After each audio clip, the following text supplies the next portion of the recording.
Have you ever felt exhausted even after a full night's sleep? Well, let me tell you, fatigue is not a caffeine deficiency. It's a cellular problem. One of the things that's very often involved is a little critter called a mitochondria. These power plants inside the cells are responsible for making all the energy that your cells need in order to do the stuff of life. I happen to love mitochondria. I have taught literally thousands of clinicians around the world about fatigue and mitochondria, and it's an incredibly complex subject. They are amazing small organisms that live inside our cells, and they have the ability of taking food and turning it into cellular energy. Really remarkable stuff. So, I would like to ask you to come along with me as a little tour of mitochondria to talk about some of the most important parts, to talk about some potential solutions for mitochondrial dysfunction, and to help you get your cells powered up and enable your life to get back to full power itself. Now, a moment to talk about energy, because we talk about fatigue and energy like they're the opposites of each other. But cellular energy is actually different than your experienced energy during the day. So think of your energy that you experience as your neurologic energy. How alert are you? How much potential do you have to do the work that you need to do in that day? That's really a function of your brain and how much ATP, which is your energy currency of the cells, you have available. Whereas fatigue that you experience can be caused by many things, not just a mitochondrial problem. So the first thing I want to encourage you that if you're suffering with fatigue, absolutely work with a clinician that's curious, that wants to dig into what are all the potential causes of your fatigue, to find and address those causes. Not just think it's a mitochondrial problem, because it's not that simple, but it is improvable. So, that being said, what exactly are your mitochondria doing all day long? Picture each of your cells as a bustling city. The mitochondria are the power plants, and it's their job to turn the food you eat and the oxygen you breathe into ATP. ATP is the universal battery pack that powers every heartbeat, every thought, and every muscle contraction. Here's the play-by-play. First, fuel shows up.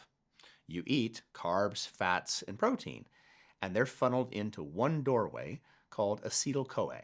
Second, that fuel hops on to what we call the Krebs cycle. It spins around, stripping off the high-energy electrons like sparks from a grindstone. Third, those electrons ride a conveyor belt called the electron transport chain, 5 protein complexes in a row. As they pass from one station to the next, protons get pumped and ATP molecules snap together. Roughly 30 new batteries for every glucose molecule that you started with. If you come to the MaxWell Clinic, you'll actually see wallpaper in our office with a massive Krebs cycle listed. It's quite a beautiful feature of our internal decorating. If any link in that amazing chain slows down, ATP production drops. That's when you feel brain fog, weak muscles, or the dreaded mid-afternoon crash, because your cellular power grid is running on half a tank. So which everyday habits drain your mitochondrial energy? Well, chronic stress bathes cells in cortisol and turns off growth and repair. Ultra-processed foods overload the electron transport chain with dirty fuel. Sleep deprivation slashes ATP output by up to 20% the next day. Environmental toxins, mold, heavy metals, diesel exhaust, they gum up the mitochondrial enzymes. So swap packaged snacks for colorful plants, filter your water, open the windows, and build a wind-down ritual before bed. How might you know if your mitochondria are waving a white flag? There's going to be lifestyle clues. You may need more coffee, but it works less and less. Your post-workout soreness lingers for more days. You start having cold hands, cold feet, or weight gain that's creeping up. There may be a predictable afternoon slump that mysteriously lifts after dinner. There may be lab clues. Fasting glucose above 95 or triglycerides above 100 are indicators of fuel overloading and clogging the system. The high sensitivity C reactive protein or elevated ferritin marks inflammatory conditions that increase this amount of oxidative stress and scorch these mitochondrial proteins. Organic acid testing may show elevated lactate, succinate, or fumarate. These are traffic jams in that Krebs cycle that just slow the ability of energy to move through and drive that gear that makes ATP. You may find you have low magnesium, low CoQ10, or low glutathione. These are very important molecules for the production of energy. You may also find you have elevated 8-OHDG or F2 isoprostanes. These are molecules that have been damaged by the oxygen that's been incompletely burned. Literally rusted molecules. These rusted molecules and the reactive oxidative species damage mitochondrial DNA. So one abnormal result doesn't doom you, but a pattern says, time for a tune-up. Can infections or toxins actually shut mitochondria down? Absolutely. Certain viruses wear down the immune system, causing chronic activation. There's a bacteria called mycoplasma that will actually invade the white blood cells, and it sucks off the ATP that's made by the mitochondria. It is a literal energy parasite. Indoor mold toxins hijack electron flow. Some people feel their energy collapse after an infection or when they've come into exposure with a water-damaged building. Identifying and treating the root irritant is step one. Mitochondrial nutrients come later. So, what advanced labs zero in on mitochondrial function? Well, there's a really interesting lab that's come available called the Me Screen. And a Me Screen is a very advanced assessment of mitochondrial function. It elucidates many aspects of how the mitochondria is burning energy and how it's making the oxidative stress that causes damage to other molecules in the mitochondria. There's a test called transcriptomics. This is measuring the RNA that's inside your cells. RNA is the copy of your DNA that your cells are using at that time. And by using these advanced tests, we can understand, are your mitochondria growing and replicating, or are they impaired in their ability to bounce back from challenge? We really are a fan of oxidative stress markers. I've already mentioned 8-OHDG and lipid peroxides.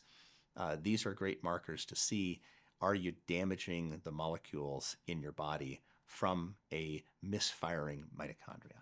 So how do we revive tired mitochondria? Well, first of all, move your body. Graded exercise. So not overdoing it, but giving yourself a challenge causes the body to respond to that challenge.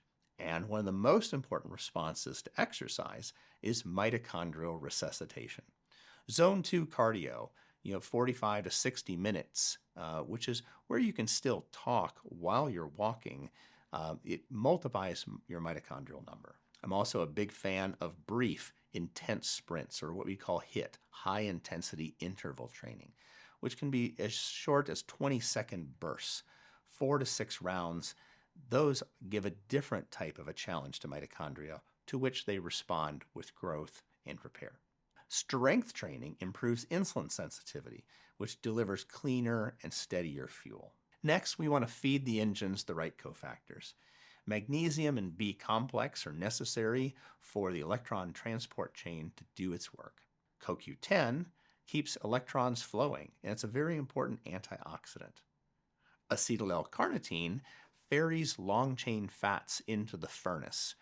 Alpha-lipoic acid doubles as an antioxidant, and it helps recycle vitamin C and E. We always want to start with real food, leafy greens, wild-caught fish, nuts, colorful produce, and then use targeted supplements to fill the gaps. It's important to honor your circadian rhythm. Your mitochondria follow your body clock. Keep consistent bed and wake times. Grab some morning sunlight and avoid blue light blasts after 10 p.m., which will disrupt your sleep architecture. A single bad night can slash ATP output by nearly 20% the next day. How long until my energy rebounds, you might ask? Well, that's a highly individual answer. Many people notice clearer thinking within 4 weeks of dialing in their movements, nutrients, and sleep. But full ATP renewal, especially if inflammation or toxins are involved, can take many months. It's a challenging problem because the individual is already has low energy. And so making the changes that are necessary requires patience and compassion in the process on the part of the clinician and the part of the patient. But the payoff is huge. You have greater resilience. You can climb those stairs, chase those kids, and power through a workday with increased joy and effectiveness. Can your batteries really recharge? Yeah. I've watched patients who couldn't climb a flight of stairs return to weekend hikes, not thanks to fancy stimulants, but because we found their mitochondrial bottlenecks and removed them. Energy is the currency of healing. When your cells mint more ATP, every organ system gets a raise. If your tank has felt empty for too long, let's take a data-driven look at your mitochondrial health. Connect with our team. We'll run the right labs, craft a personalized movement and nutrient plan, and work to help you feel powerful again. So if you're tired of running on fumes, remember this. Energy isn't something you borrow from coffee. It's something your cells create in abundance when you clear the roadblocks. Take care of your mitochondria, and they'll take care of you. I'm Dr. David Haase. Thanks for watching, and here's to powering up every moment of your life.